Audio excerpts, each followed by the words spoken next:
நமஸ்காரம். நம்ம இப்போது காசி யாத்திரையின் 7வது எபிசோடுக்கு வந்திருக்கோம். யார் இது வரைக்கும் சேகர் சனாதனா யூடியூப் சேனலை சப்ஸ்கிரைப் பண்ணாதான் தயவுசெய்து சப்ஸ்கிரைப் பண்ணிக்கோங்க. டிஸ்கிரிப்ஷன் பாக்ஸில் இதுக்கு முன்னாடி போட்ட அத்தனை எபிசோடு இருக்குது. யார் பார்க்கணுமோ அதை பார்க்கலாம். பெல்லைக்கான ப்ரெஸ் பண்ணி வச்சேன்னா உங்களுக்கு கண்டினியூஸாக உங்களுக்கு நோட்டிஃபிகேஷன் வந்துட்டு இருக்கும். உங்களுடைய கமெண்ட்ஸை யூடியூப்பில் ரெஜிஸ்டர் பண்ணுங்க. இப்போ நம்ம காசி யாத்திரை சப்ஜெக்ட்டுக்கு போகலாம். போன வாரம் நம்ம பேசும்போது பிரயாகையில் நம்ம செய்ய வேண்டிய விஷயங்கள் பற்றி பேசி வந்தோம்.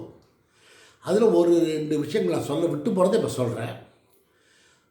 பிரயாகையில் வேடிதானம் பண்ணும்போது அந்த மங்கள சாமான்களும் முடியும் சேர்த்து நாம் அந்த தண்ணீரில் அர்ப்பணிக்கும்போது அந்த முடியானது தண்ணீருக்குள் மூழ்கி விடுகிறது. அது தண்ணீரை மேலே முதப்பது இல்லை. நம்ம ஒருத்தர் மட்டும் பண்ணலை, ஒரு நாளைக்கு ஆயிரக்கணக்கான பேர் பண்ணுறான். ஆனால் எந்த இடத்துலையும் எந்த முடியும் முதக்காது. முடிகள் தண்ணிக்குள்ளே அப்படியே மூழ்கிடுறது. அது ஒரு பெரிய ஒரு அதிசயமாங்க. அதே மாதிரி நீங்கள் திரும்பி போகும்போது சாஸ்திரிகளை போய் பார்த்துட்டு குளிச்சுட்டு சாஸ்திரிகளை போய் பார்க்கும்போது தர்ப்பணம் பண்ண சொல்லியிருந்தேன். தேவைப்பட்டால் சாஸ்திரிகள் ஒரு சஜஸ்ட் பண்ணார்னா நீங்கள் இரண்டிய சிரார்த்தமும் அங்கே பண்ணலாம். அடுத்தபடியாக நீங்கள் அங்கே போகும்போது தவறாமல் பரத்வாஜர் ஆசிரமத்தை சென்று பாருங்க.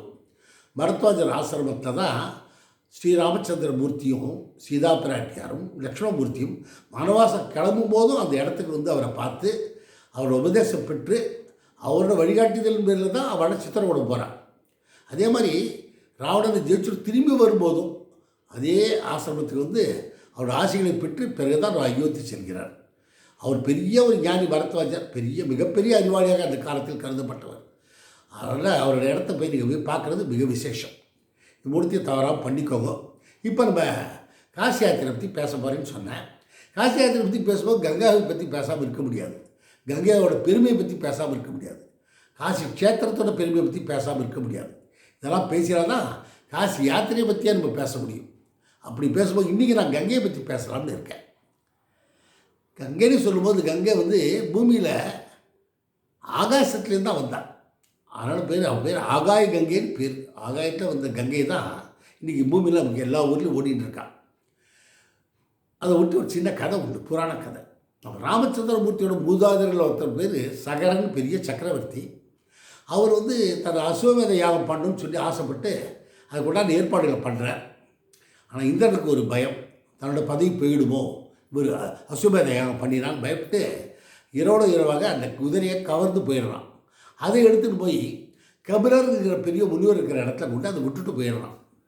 இவன் குதிரையை காணுன்னு எல்லாம் தேடுறான். அப்போ என்ன பண்ணுறார், சகரன் சக்கரவர்த்தி தன்னுடைய 2வது மனைவியோட 60,000 புத்திரர்களை கூப்பிட்டு எங்கிருந்தாலும் குதிரை தேடி கண்டுபிடிச்சிருவாங்கன்னு அனுப்பிச்சு வைக்கிறார். பல ஊர்களுக்கு போகிறான், தேவலோகத்துக்கு போகிறான், பாதாளலோகத்துக்கு போகிறான். பாதாளலோகத்துக்கு போகும்போது கபிலர் என்கிற அந்த முனிவருடைய அந்த ஆசிரமத்தை குதிரையை பார்க்குறான். அவனை கபிலர் தான் கவர்ந்து வந்துட்டாரோன்னு சந்தேகப்பட்டு கபிலரை போய் டிஸ்டர்ப் பண்ணும்போது அவர் தபஸை கரைஞ்சி கோவத்தில் பார்க்கும்போது இந்த 60,000 பேரும் அந்த இடத்த அப்படியே பஸ்மமாகிடுறான். அப்புறம் போனவாட கதி என்னன்னு தெரியல. சகரன் என்ன பண்ணுறார், தன்னுடைய முதல் மனைவியோட பேரன் அம்சுமாரை கூப்பிட்டு சொல்கிறார், என்னடே தெரியலையேப்பா, எனக்கு இனிமேல் இங்கே இருக்க முடியல, நான் அஸ்வமேதையாகவும் பண்ண முடியல, நீ போய் பார்த்துருவாயேன்னு சொல்கிறேன். அம்சுமான் போய் பார்த்து விவரத்தை தெரிஞ்சுண்டு அந்த கபிலராரண்டில் போய் கபிலர்கிட்ட போய் வணங்கி வேண்டி, யாகத்தில் வந்த குதிரை இங்கே இருக்குது, உங்களோட அறுபதியோடு எடுத்துகிட்டு போகிறேன் அப்படின்னு சொல்லி அந்த குதிரையை வாங்கிட்டு திரும்பி யாகத்துக்கு கொண்டு கொடுக்குறார். ஆனால் சகரனால் அந்த யாகத்தை செய்ய முடியல. அவர் பொறுப்பை தூக்கி தன் பேரண்ட்டியை கொடுத்துட்டு அம்சுமான்ட்டியை கொடுத்துட்டு, நான் வனவாசம் போகிறேன், நீ உன்னுடைய சித்தப்பாக்கள்லாம் நல்ல கதி அடைகிறதுக்கு வழி பண்ணு அப்படின்னு சொல்லிட்டு போயிட்டார். அம்சுமான் போய் பெரிய தபஸ் பண்ணுறார், சித்தப்பாக்கள்லாம் நல்லபடியாக கரையாற்றணுமேனு கருட பகவானை நோக்கி பண்ணுறார். கருட பகவான் அவர் சொல்கிறார், இங்கே ஆகாயத்தில் இருக்கக்கூடிய கங்கை பூமிக்கு அவளுடைய தண்ணீர் இந்த அஸ்தியில் பட்டாதான் அவளால் நல்ல கதி அடைய முடியும்னு சொல்கிறார். அந்த வழிகாட்டுதல் செய்கிறது கருட பகவான். ஆனால் அந்த அம்சுமான் காலத்தில் முடிஞ்சதா? இல்லை, அவர் காலத்தில் முடியல. அவர் பிள்ளை பேர் திலீபன் பேர். அவர் பண்ணி பார்த்தார், அவராலையும் முடியல. அவரோட பிள்ளை பேர் தான் பகீரதன்.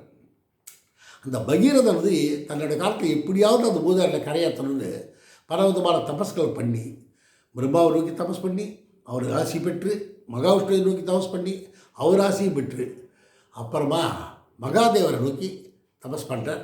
மகாதேவர்கிட்ட அப்போ சொல்கிறார், என்னுடைய கங்காதேவி பூமிக்கு வரணும், மூதாதையெல்லாம் நல்ல கதி அடையணும், வரும்போது அந்த வேகத்தை தாங்குகிற சக்தி இல்லைன்னு சொல்கிறாளே, நீங்கள் தான் அது வழிபடணும்னு சொன்னோன்னே சிவபெருமான் சொல்கிறார், ஒன்றும் கவலைப்படாத, வரும்போது நான் என் ஜடையில் தாங்கிக்கிறேன், நீ கவலைப்படாத, உன்னுடைய தபஸுக்கு உண்டான பலன் கிடைக்கும்னு சொல்கிறார். அப்போது கங்காவானவள் ஆர்ப்பரிச்சுன்னு வரா. அந்த சிவபெருமான் தன்னுடைய ஜடையில் தாங்கி ஸ்பீடை கண்ட்ரோல் பண்ணி பூமிக்கு அனுப்புகிறார். ஆனால் அவன் பூமிக்கு வரும்போது அந்த வேகமானது தாங்க முடியாத வேகம் வரும்போது என்ன பண்ணுறா, ஜன்ஹூன்னு ஒரு முனிவர் தபஸ் பண்ணுறான், அந்த ஆசிரமத்து வழியாக போகிறான். ஆர்ப்பரிச்சுன்னு போனதுனால அவர் தபஸ் கெட்டு போகிறது. ஜன்ஹூ முனிவர் கோவம் வந்துடுது. டவாறு பார்க்குற வெளியில் தீர்த்தம் சுற்றிலும் அங்கேயும் தண்ணியை கையில் எடுக்கிறார். 3 துளியாக அதை மாற்றி அச்சுதாயனமாக அனந்தாயமாக கோவிந்தாயமாக அவர் சாப்பிட்டுட்டார். போயிடுது, அந்த இடம் முழுக்க வறண்டு போயிடுது.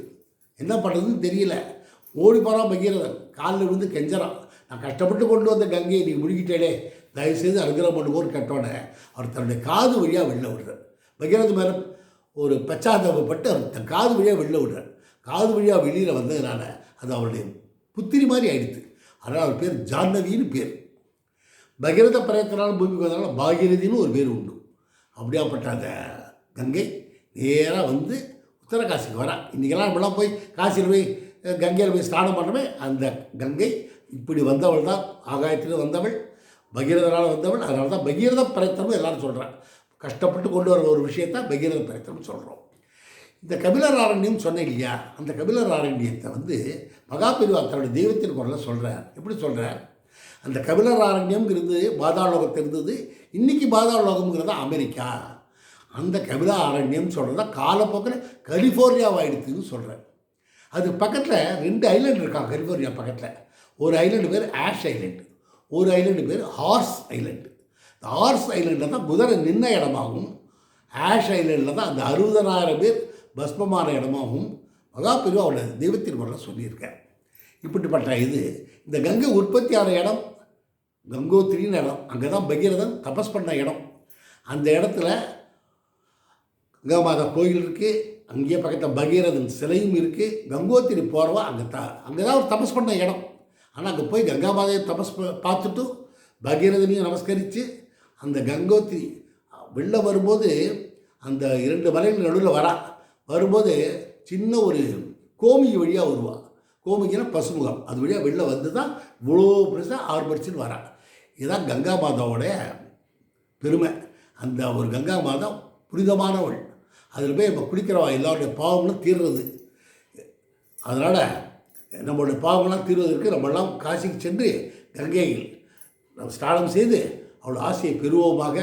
பித்திருக்களும் நல்ல கதி அடைவதற்கு அவளோட ஆசை வேணும், நல்லபடியாக முடியும். இதான் நம்ம அடுத்த எபிசோடில் காசி மகாத்மியத்தையும் சொல்லிவிட்டு மேற்கொண்டு காசி யாத்திரை பற்றி சொல்கிறேன். நமஸ்காரம்.